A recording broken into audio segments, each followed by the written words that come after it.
tu as cliqué sur cette vidéo, c'est qu'il te reste quelques jours avant ta course. Et là, il y a deux réflexes qui reviennent tout le temps. Le premier, c'est faire une dernière grosse séance pour se rassurer.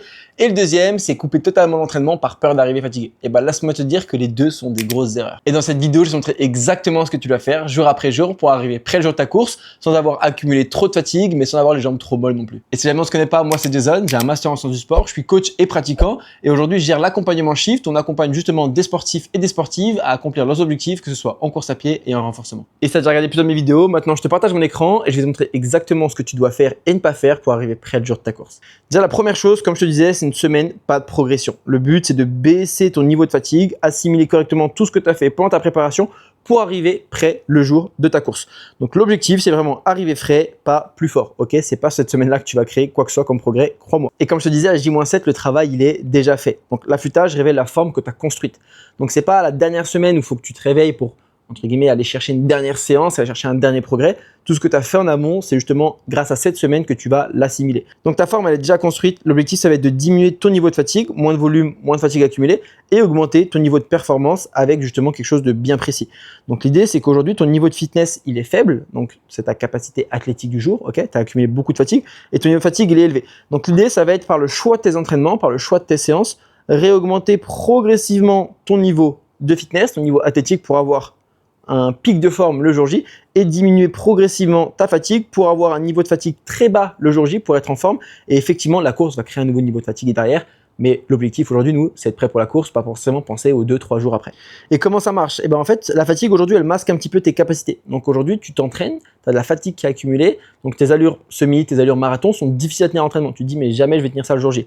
Ben justement, l'objectif, comme je te disais, c'est de monter ici ton niveau athlétique pour que le jour J, ton corps il soit disponible physiquement, mentalement, et l'effet dossard fait que en plus de ça, tu vas avoir un petit, comment dire, pas plus d'énergie, pas plus de compétences, hein, l'effet dossard va pas te sauver la vie tout le temps, mais tu vas avoir un peu plus de facilité à maintenir l'effort, la perception de l'effort sera plus facile, mais là ça va vraiment dépendre du choix de tes séances que tu vas faire. Donc moins de fatigue, plus un niveau athlétique qui va augmenter parce que tu vas bien assimiler tout ce que tu as fait, égale une meilleure performance. Donc effectivement, il ne faut pas continuer tes entraînements de manière classique avant la course parce que c'est pour ça que c'est difficile aujourd'hui. Donc l'idée, c'est vraiment diminuer ce volume-là et augmenter du coup ton niveau de forme pour arriver près le jour J avec un bon pic des performances. Et du coup, maintenant, comment bien réduire? Donc la clé, c'est en faire assez et ne pas en faire trop. Parce qu'aujourd'hui, si tu fais pas assez, tu vas arriver avec les jambes, elles seront beaucoup trop molles, pas assez réactives. Et si tu en fais trop, tu vas arriver, tu seras beaucoup trop fatigué. Donc de manière globale, on parle d'une réduction du volume de 40 à 60%. Moins de kilomètres, moins de fatigue. Une fréquence plutôt stable, on essaie de garder presque autant de sorties. Si tu as l'habitude de faire 4 séances par semaine, tu peux garder ces 4 séances par semaine avec une séance qui va comprendre la course, donc garder 3 séances ta semaine. Mais si aujourd'hui, tu vois que par rapport à la diminution du volume, pour respecter ça, ça te ferait faire des séances de 3 ou 4 km, effectivement, peut-être que garder 2 séances, ça sera plus judicieux.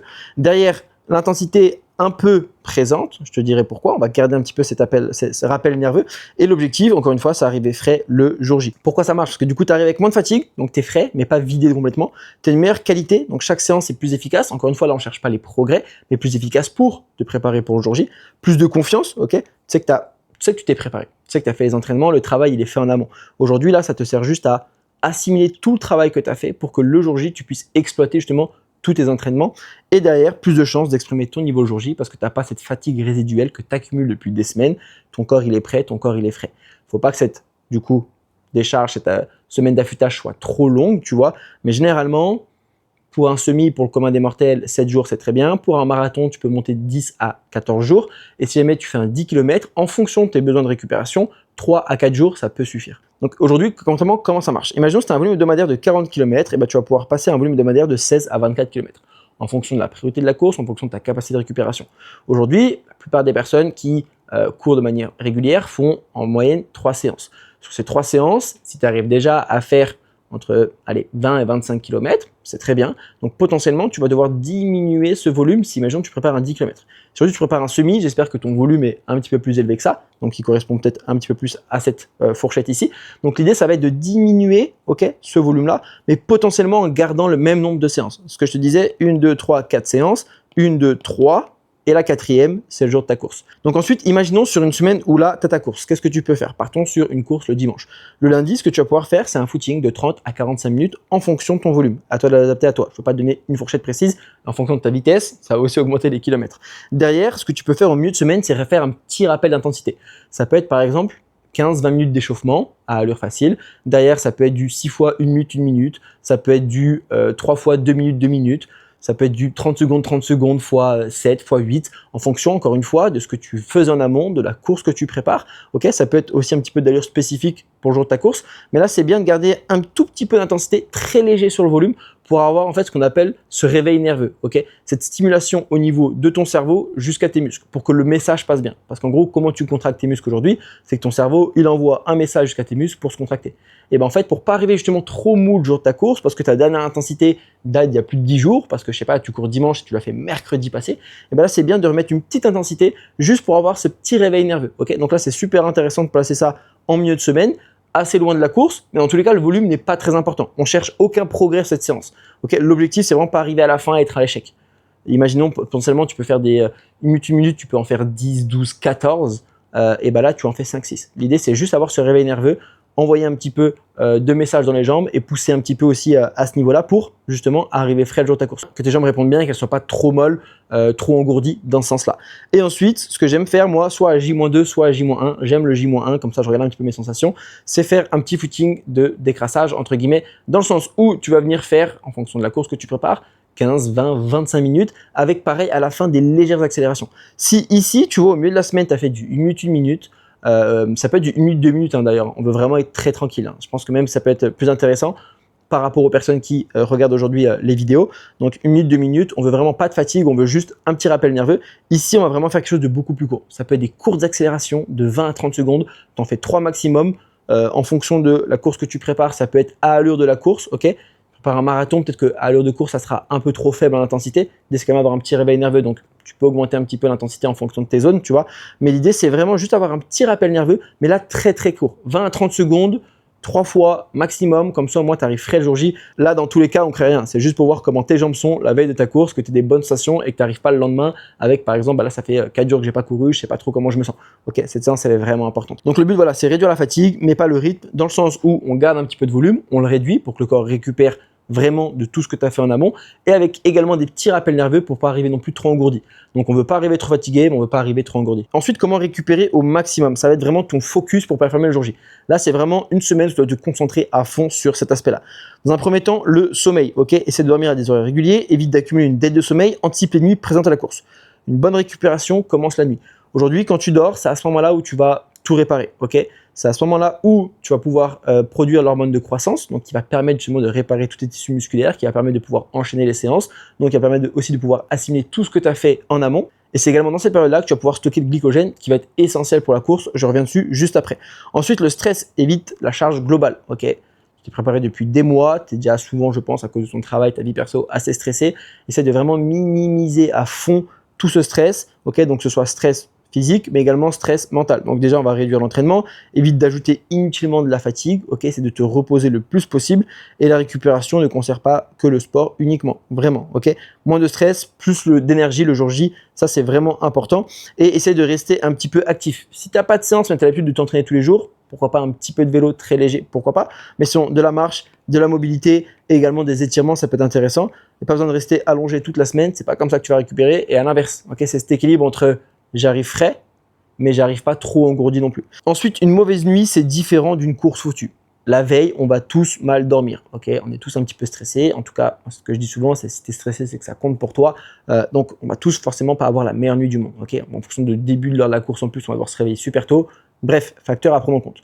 Mais c'est pas cette nuit qui va tout gâcher, ok? Ce qu'il faut que tu fasses, c'est que tu anticipes sur les nuits d'avant à avoir un bon sommeil régulier. Je dirais même sur, allez, 1 à 2 semaines avant, il faut déjà que tu commences à lisser tout ça, à te coucher à la même heure, à te réveiller à la même heure, à ne pas mettre d'écran la veille, avant d'aller dormir justement pour pas avoir ton cerveau qui est encore hyper actif alors que tu veux dormir. Vraiment avoir des bonnes habitudes. Ça demande des petits efforts, évidemment, tu vois, mais c'est ce qui va te permettre d'arriver vraiment reposer le jour J et que même si tu as une mauvaise nuit la veille, ça n'a aucune influence sur ta performance. Vraiment, c'est pas une nuit qui va changer. La veille, ton corps va vraiment bien la gérer. Par contre, si tu as une dette de sommeil, là, c'est différent. Donc voilà, l'idée, c'est vraiment arriver reposer parce que là, on sait que c'est normal, on va pas forcément bien dormir, mais si tu as tout fait bien à côté, tu vas être serein par rapport à ta course et ton niveau de sommeil justement. Donc dans tous les cas, ce qu'il faut que tu retiennes là, c'est que tu vas pas contrôler ta forme. Ça dépend juste de tous les entraînements que tu as fait, de la structure que tu as pu mettre en place, du nombre de séances que tu as pu faire, de la qualité des séances, du choix de tes séances. Mais là, ce que tu peux encore contrôler, c'est ta fraîcheur. Et ça va passer par réduire le volume, garder un tout petit peu d'intensité comme je te disais et maîtriser ces 3 facteurs qui sont essentiels. Et également, l'autre facteur qu'on va pouvoir voir, c'est éviter le mur glycogène. Okay, comment on évite le mur? Comment on évite le fait d'avoir les jambes totalement coupées? Donc aujourd'hui, sache que tes réserves ne sont pas infinies. Pour des sportifs entraînés, on arrive presque à épuisement, environ autour de 1h30 à 2 heures d'effort. Okay, donc c'est hyper important que toi, tu prennes ça en compte aujourd'hui. Tes réserves de glycogène, aujourd'hui, alors ça va qu'elles soient à 100%, tu vois, mais elles vont diminuer au fur et à mesure, tu vois, de ta course. Et c'est souvent ici que les gens prennent le mur ou un tout petit peu après en fonction justement des profils. Mais l'idée, toi, c'est que tu évites ça. Okay, donc quand tes réserves sont basses, tu as une baisse de puissance, fatigue mentale et l'allure qui s'écroule. Donc c'est pas que tu n'es pas assez prêt. C'est pas que tes séances n'ont pas été assez bonnes. Alors ça peut venir de là évidemment, mais imaginons par ton principe que tu as tout fait parfaitement. Et ben en fait, ça, tu peux juste pas l'éviter si jamais tu ne t'alimentes pas correctement les jours d'avant et également si tu ne t'alimentes pas correctement pendant ta course. Et ça va être hyper important de le prendre en compte. Et justement, c'est ce qu'on va voir. Je vais te montrer comment mettre tout ça en place. Donc, tu as déjà des petites indications ici sur à peu près les quantités qu'il faudrait manger. Mais en fait, ce qu'il faut que tu prennes en compte, toi, c'est qu'aujourd'hui, pour pouvoir contracter ton muscle, ton corps va principalement utiliser sur ce type d'effort-là des glucides. Et sans glucides, tu n'as pas de contraction. Donc, en fait, si tu arrives à épuiser tes réserves, que tu ne t'alimentes pas pendant, que tu le veuilles ou non, physiologiquement, tu ne pourras pas maintenir l'allure. Ou alors, si tu arrives à maintenir la même allure, ça veut dire que tu aurais pu courir plus vite. Okay, et donc, alors tu peux être très content de ton résultat et c'est ce qu'il faut, faut être fier de soi. Mais tu peux te dire aussi, mince, peut-être que si j'avais bien fait les choses, j'aurais peut-être pu encore aller un peu plus vite, si c'est l'objectif que tu souhaitais. Tu vois. Donc là, c'est hyper important de prendre ça en compte. Donc du coup, attends pas le mur pour agir, anticipe ta recharge. Les recommandations scientifiques, encore une fois, ce sont des chiffres, entre guillemets, un petit peu générales. Il faut que toi tu prennes en compte par rapport à toi, ton profil, c'est sa première, vas-y mollo, mais on parle de 8 à 10 grammes par kilo par jour. Donc, si demain tu fais 100 kilos, tu dois manger 800 à 1000 grammes de glucides par jour. C'est une quantité qui est énorme. Ok, vraiment, c'est une quantité qui est énorme. Donc en fait, si aujourd'hui tu as sa première recharge glucidique, part potentiellement déjà sur 6 grammes par poids de corps, par kilo de poids de corps par jour. C'est déjà très bien parce qu'il faut que ton corps le digère. Séquence tes repas. Tu manges 3 fois habituellement, tu sais que là, tu vas devoir séquencer en 4, 5, 6 repas pour que tu puisses justement assimiler tout ça et bien le digérer. Okay, donc adapte forcément selon ton poids, ton objectif, la durée de la dépense. Si demain tu prépares un 10, un semi, un marathon, la recharge ne va pas être la même. Pour un 10 km, en fonction du temps que tu veux mettre, c'est peut-être pas forcément même nécessaire. Ça peut être bien pour te rassurer, en tous les cas. Au moins, tu auras tes réserves qui seront pleines. Donc, tu peux faire un jour avant. Pour un semi, 2 jours avant. Pour un marathon, 3 à 4 jours avant. Et aussi en fonction de ta capacité de gestion. Est-ce que tu digères bien? Est-ce que tu en as déjà fait? À ce moment-là, tu peux vraiment faire 2 jours avant pleine balle. Ou alors, tu sais que tu as du mal à digérer. À ce moment-là, anticipe. Augmente progressivement. Okay, tu cours le dimanche, le mardi, tu vas manger par exemple 4,5, puis 5. Puis 5.5, puis 6, puis 6.5, etc., pour y aller progressivement et t'habituer. Donc ça, c'est vraiment en fonction de toi. Je ne peux pas te donner aujourd'hui, tiens, fais ça, je ne te connais pas assez précisément, je n'ai pas assez d'informations, mais voilà un petit peu les indications par rapport à tout ça. Et oublie pas, hydratation plus sel. Soit tu peux prendre des électrolytes classiques, tu peux en acheter, ou alors ce que tu peux faire, c'est une petite boisson à la maison, je te donne un petit tips, c'est tu mets du citron, okay, du miel, comme ça on a aussi un petit peu de glucides, du sel, que ce soit du sel d'Himalaya rose ou du sel de table, c'est quasiment pareil, de l'eau classique ou pétillante en fonction de ce que tu préfères. Et là, ça te fait une petite boisson, tu vois, avec des électrolytes essentiels parce que tu vas transpirer et pour justement garder l'équilibre. Donc en fait, ça c'est quelque chose qui va pas te faire un plus, mais par contre, si tu perds cet équilibre-là avec les électrolytes, ton corps va le sentir. Donc l'idée, c'est maintenir cet équilibre. Donc ça se prépare aussi en amont, tu vois. Donc 1 à 2 jours avant, prendre des électrolytes, même si tu n'as pas d'entraînement, et également le jour J, évidemment. Donc aujourd'hui, toi, il faut que tu fasses quoi? Attention, les 48 heures avant, à remplir tous les réservoirs. Donc comme on disait, les glucides, priorité aux glucides, vraiment, si c'est vide, tu vas devoir t'arrêter, donc essayer de les remplir à fond, augmenter l'apport, aliments connus et bien tolérés, okay, pas de choses nouvelles par rapport à l'alimentation. On va pas risquer d'intoxication alimentaire ou un aliment que tu vas pas digérer avec une mauvaise mie qui va, du coup, comme je te disais, avoir une influence aussi sur le sommeil. Et pas besoin de manger énormément, juste tu modifies la répartition. Donc c'est pas j'ai 3 repas, je vais manger énormément sur mes 3 repas. Non, séquence tes repas, prends-toi des petites barres de céréales, des fruits, des jus si jamais tu n'arrives vraiment pas à manger solide, c'est important. Hydratation, bois régulièrement, ok, pas que le jour J. La veille c'est hyper important, 2 jours avant c'est hyper important. Augmente aujourd'hui ta façon de boire si jamais tu sais que d'habitude tu bois pas forcément beaucoup, plus électrolytes et évite de tout boire le soir. Pareil, réparti sur la journée. Et digestion, fais que des repas que tu connais, simple. Évite les sauces. Alors oui, les sauces c'est bon, mais avant ta course, l'idée c'est quand même de pouvoir optimiser et de ne pas gâcher entre guillemets toute la préparation, tous les efforts que tu as fait. Donc des repas que tu connais, limite ce qui crée habituellement des troubles digestifs. Tu vois, par exemple, je sais que le fromage, je le digère pas trop, alors je mange rarement du coup, mais C'est pas quelque chose que je vais manger la veille d'une course parce que je sais que je vais passer une mauvaise nuit. Et derrière, rien de nouveau, comme je disais, avant la course. L'objectif, c'est des réserves pleines en glucides, en eau. Et pareil, en termes de digestion, que des choses que tu maîtrises pour que ton corps soit dans un environnement qui connaît, que ce soit pas non plus trop de nouveautés et que le jour J t'arrive justement un petit peu trop lourd. Donc toi, qu'est-ce que tu dois faire à J-1? Ok, donc c'est la veille de ta course. Ok, tu t'es préparé depuis des semaines, depuis des mois pour ça. T'as qu'une hâte, c'est commencer.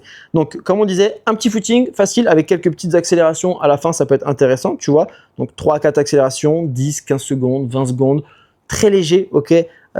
Récup complète tu peux même marcher entre les accélérations. On crée aucun progrès la veille de la course. L'objectif, c'est juste avoir ce petit réveil nerveux et aujourd'hui voir un petit peu comment les jambes se sentent. Vraiment, footing facile, facile, facile. Ok, c'est vraiment ne mets pas de fatigue dans tes jambes. Tu vois. Repas habituel, on augmente juste les quantités. Tu vois, donc pareil, rien de nouveau. Et derrière, tout est prêt. Vérifie que tout est prêt pour toi. Limite toute source de stress, limite toute décision, limite tout oubli. La veille, tu sais que ta tenue, elle est déjà prête. Tu l'as déjà testée à l'entraînement. Tes chaussures, ton dossard, tu as été récupéré, c'est prêt. Ton ravitaillement, si jamais tu as besoin, c'est prêt, tu as tout qui est en place, tu as fait ta petite photo avec les chaussures, les gels, ton petit hydratation, bref, tout est nickel. Comme ça, le lendemain, tu te réveilles, tu n'as plus qu'à prendre ton sac et tu pars faire ta course. Et pas de stress, pas de « ah, j'ai oublié quelque chose » qui va te perturber le jour de ta course. Encore une fois, ça va te demander un tout petit peu d'effort la veille de ta course, mais après tous les efforts que tu as fait depuis des semaines, depuis des mois, c'est pas le moment justement de être entre guillemets un petit peu flemmard sur ce genre de détails. C'est plus qu'un détail, c'est très important. Donc la veille de ta course, ok, que les choses que tu connais. Moi, je garderai un petit séance d'entraînement. On augmente les glucides, garde des glucides complexes, grosso modo pâtes, riz, pommes de terre, pain, ok, donc qui vont bien s'assimiler. Et protéines en quantité modérée, donc pas un excès de protéines non plus. Et limite les fibres, limite aussi les lipides, ok, beaucoup plus long en tout cas à digérer. Donc là, tu cherches pas du tout à progresser, tu cherches juste à performer. Comme je te disais, c'est l'importance. Et la performance aujourd'hui, elle est hyper individuelle. Si c'est ton premier semi, tu veux finir, c'est déjà une très bonne performance. Si tu as déjà fait un semi en 2h30, tu veux le faire en 2h10, c'est une très bonne performance. Si tu as déjà fait en 2 heures, tu veux le faire en 1h30, c'est aussi une très bonne performance. Hyper individuelle, ok? Donc le mot performance, c'est pas au niveau, hein, c'est par rapport à toi. Donc voilà, et comme ça, au moins, demain, tu exploites tout ce que tu as construit depuis des mois, depuis des semaines, tous les efforts que tu as fait, et tu vas pouvoir être fier à la fin de ta course que tu sais que tu auras mis toutes les chances de ton côté pour arriver prêt ou prête le jour J. Et ça, c'est le plus important, et fier de soi à l'arrivée parce que c'est ce qu'on veut tous. Et c'est pour ça qu'on le fait. Derrière, le jour J, ne sabote pas non plus ton départ. Donc, les dernières heures, elles comptent énormément. Ok. Donc, ce que je te conseille, c'est 3 à 4 heures avant d'avoir ton dernier vrai repas. Je sais qu'il y en a, ils mangent des pâtes, même quand ils courent à 9 heures. Moi, j'ai un peu du mal. Mais en tout cas, mange quelque chose que tu maîtrises. Ok, ça peut être du pain, de la confiture, des bananes, du miel. Bref, des glucides majoritairement. Si tu n'as pas forcément beaucoup de protéines ici, c'est pas très grave. Évite vraiment source de lipides. Si tu veux manger des œufs, enlève le jaune. Vraiment, protéines quantité modérée. Juste pour en avoir un petit peu, ok, mais vraiment très très peu. Limite fibres et graisse. Limite, si tu peux en avoir 0, c'est top. Ok, comme ça on prend aucun risque. Et que des éléments que tu testes, que tu connais.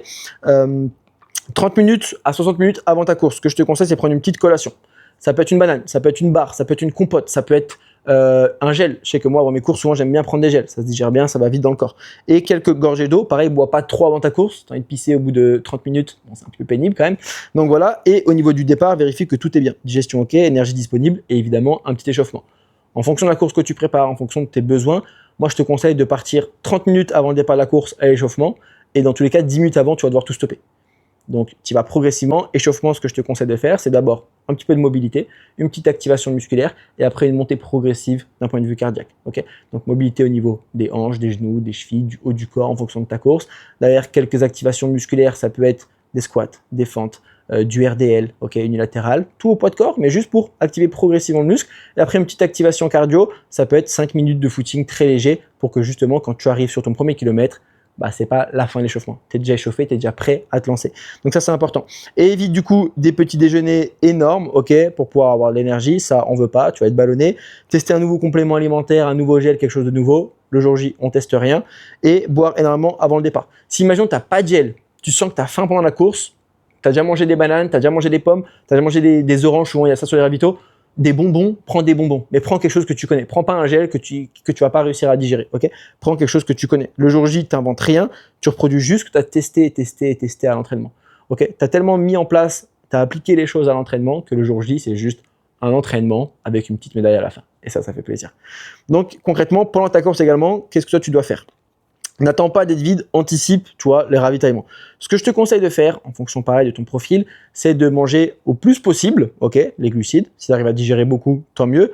Mais généralement, les personnes vont réussir quand même à être aux alentours de 50 grammes de glucides par heure, entre guillemets.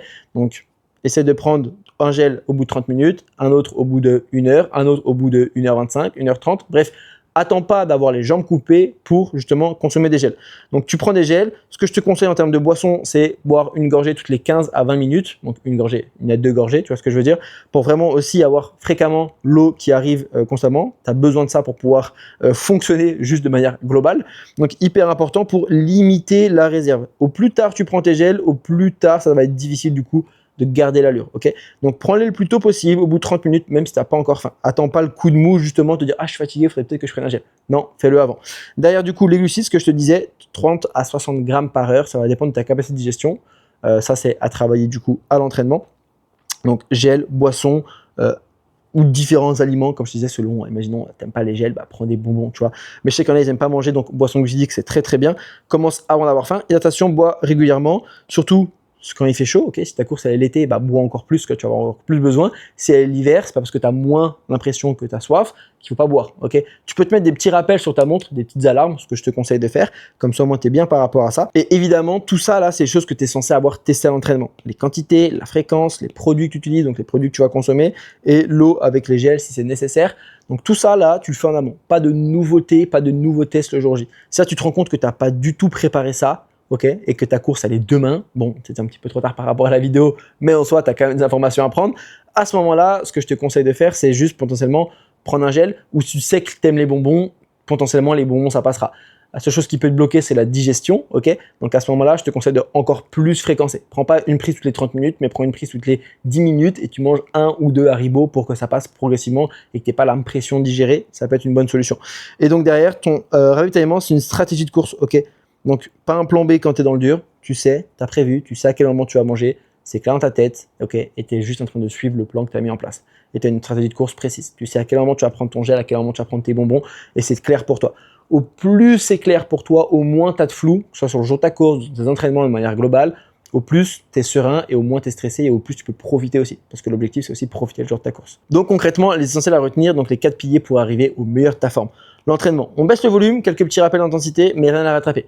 Tout ce que tu as fait en amont, aujourd'hui, l'objectif, c'est l'assimiler. Ok, on ne va pas faire une séance magique qui va sauver ton semi, ton marathon, ton 10 km. Aujourd'hui, tout ce que tu as fait à l'entraînement, c'est pour être prêt le jour J. Donc là, on va juste se préparer correctement.